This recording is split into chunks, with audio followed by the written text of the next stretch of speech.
Black death एक अलमिया खेज आलमी वबा थी जो 1300 की दहाई के वस्त में यूरोप और एशिया पर नाजिल हुई। अक्टूबर 1347 में जब 12 जहाज जो काला समंदर से आए थे सिसिली के बंदरगाह मैसीना पर पहुंचे, लोगों ने एक दिल दहला देने वाला मंजर देखा। जहाजों पर सवार बेशतर मल्लाह मौत की आगोश में जा चुके थे और जो जिंदा थे वो शदीद बीमारी में मुब्तला थे और उनके जिस्म सिया दमलों से भरे हुए थे जो खून और पीप बहा रहे थे। सिसिली की हुकूमत ने फौरन इन मौत की कश्तियों को बंदरगाह से निकाल बाहर करने का हुक्म दिया, मगर ये सब कुछ बेकार था। अगले 5 सालों में ब्लैक डेथ ने यूरोप में 20 मिलियन से ज्यादा लोगों की जान ले ली, जो कि बर्रे आजम की तकरीबन 1/3 आबादी के बराबर है। जब मौत की कश्तियां मैसीना की बंदरगाह पर लंगर अंदाज हुईं, इससे पहले ही बहुत से यूरोपियों ने अजीम वबा के बारे में अफवाहें सुन रखी थीं जो नजदीक और दूर मशरिक के तिजारती रास्तों पर हलाकत खेज राह पर गामजन थी। हकीकत में 1340 की दहाई के अवाइल में ये बीमारी चीन, भारत, ईरान, शाम और मिस्र को अपनी लपेट में ले चुकी थी। पैंडेमिक का ख्याल है कि ये एशिया में 2000 साल से ज्यादा पहले पैदा हुई थी और शायद तिजारती जहाजों के जरिए फैल गई। हालांकि हालिया तहकीकात से जाहिर हुआ है कि ब्लैक डेथ का सबब बनने वाला तेविजन शायद यूरोप में 3000 कब्ल मसीह तक मौजूद था। यूरोपी इस ब्लैक डेथ की होलनाकी के लिए बिल्कुल तैयार नहीं थे। इतालवी शायर जोवानी बोक्चियो ने लिखा, मर्दों और औरतों दोनों में बीमारी के आगाज में बाज जगहों पर जैसे कि गुर्दे या बगलों के नीचे अजीब व गरीब सूजन होती थी जो आम सेब के बराबर तक पहुंच जाती थी। कुछ अंडे के साइज की होती थी, कुछ बड़ी और कुछ छोटी, और लोगों ने उनको पिल्युग के दमल कहा। इन सौजिन्नों से खून और पीप बहने लगती थी और उनके साथ ही दीगर खौफनाक अलामात जाहिर होती थीं, बुखार, सर्दी लगना, मतली, इसहाल, शदीद दर्द और फिर बहुत जल्द मौत वाक़ हो जाती थी। ब्लैक डेथ खौफनाक और बिला इम्तियाज फैलने वाली थी। बोक्चियो ने लिखा, कपड़ों को मामूली छूना भी बीमार को छूने वाले तक पहुंचाने के मुतरादिफ था। बीमारी की कारकर्दगी भी इंतहाई होलनाक थी। जो लोग रात को बिस्तर पर जाते थे वो सुबह तक मुर्दा होते थे। जीन साइंसदानों को मालूम है कि ब्लैक डेथ, जो अब ताउन के नाम से जाना जाता है, एक बासिलस नामी जरसूमे से फैलती है। फ्रांसीसी हयातियात दान अलेक्जेंडर यरसुन ने इन जरसूमों को 19वीं सदी के आखिर में दरियाफ्त किया था। मैसीना पर हमले के फौरन बाद ब्लैक डेथ फ्रांस के शहर मार्सिलेस और शुमाली अफ्रीका के शहर तोंस तक फैल गई। फिर ये रोम और फ्लोरेंस तक पहुंची जो तिजारत के पेचीदा रास्तों के मरकज में थे। 1348 के वस्त तक ब्लैक डेथ ने पेरिस, बोर्डव, लियोन और लंदन को भी अपनी लपेट में ले लिया था।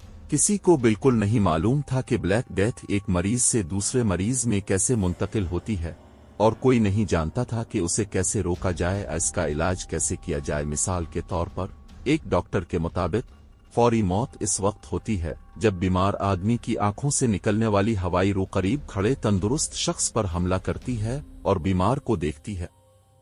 तबीब इब्तिदाई और गैर मुअस्सर तरीके इस्तेमाल करते थे जैसे खून निकालना और दमलों को छेलना। ये तरीके न सिर्फ खतरनाक थे बल्कि गैर सेहत बख्श भी थे और औहाम परस्ती पर मबनी तरीके जैसे खुशबूदार जड़ी बूटियां जलाना और गुलाब के पानी सिरके में नहाना।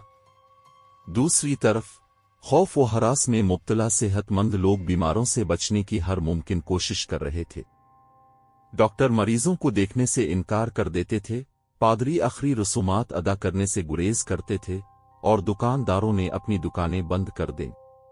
बहुत से लोग शहर छोड़कर देहातों की तरफ भागे, मगर वहां भी बीमारी से बच न सके। ये बीमारी मवेशियों, भेड़ों, बकरियों और मुर्गियों को भी मुतासिर करती थी।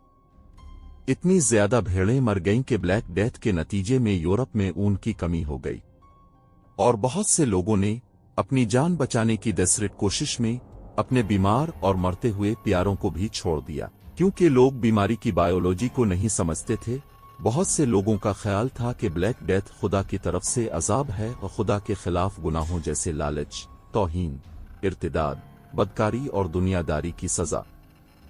इसी मंतिक के तहत ताउन पर काबू पाने का वाहिद तरीका खुदा की मुआफी हासिल करना था।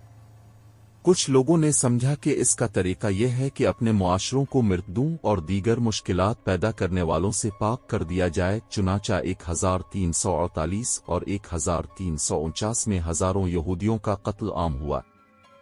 हजारों मजीद अफराद ने मशरकी यूरोप के कम आबादी वाले इलाकों में पनाह ली, जहां वो शहरों में मुतशद्दिद हुजूम से निस्बतन महफूज रह सकते थे। कुछ आला तबके के मर्द शहर से शहर तक सफर करने वाली इल्मदारों की जुलूसों में शामिल हो गए, जो अवामी तौबा और सजा की नुमाइश करते थे। वो खुद को और एक दूसरे को भारी चमड़े की जंजीरों से मारा करते थे, जिनमें तेज धारे जुड़े हुए थे, जबकि शहर के लोग ये सब तमाशा देखते रहते थे।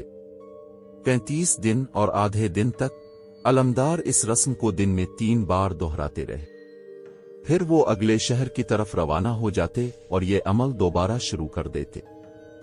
ताउन कभी मुकम्मल तौर पर खत्म नहीं हुआ और ये बरसों बाद दोबारा शदीद अंदाज में लूटा, लेकिन रागोसा के बंदरगाही शहर के अहलकार उसके फैलाव को सुस्त करने में कामयाब रहे, क्योंकि उन्होंने आने वाले मल्लाहों को इस वक्त तक अलग थलग रखा जब तक ये वाज़े न हो जाए कि वो बीमारी नहीं लेकर आए। ये समाजी फासले का एक ऐसा तरीका था जो बीमारी के फैलाव को सुस्त करने के लिए तन्हाई पर मुनहसिर था।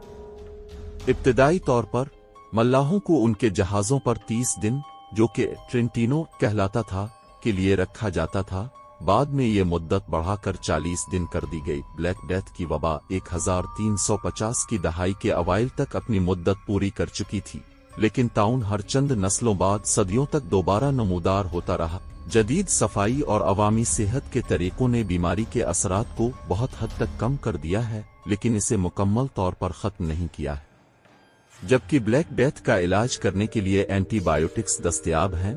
आलमी सेहत तंजीम के मुताबिक हर साल अब भी 1000 से 3000 केसेस रिपोर्ट होते हैं।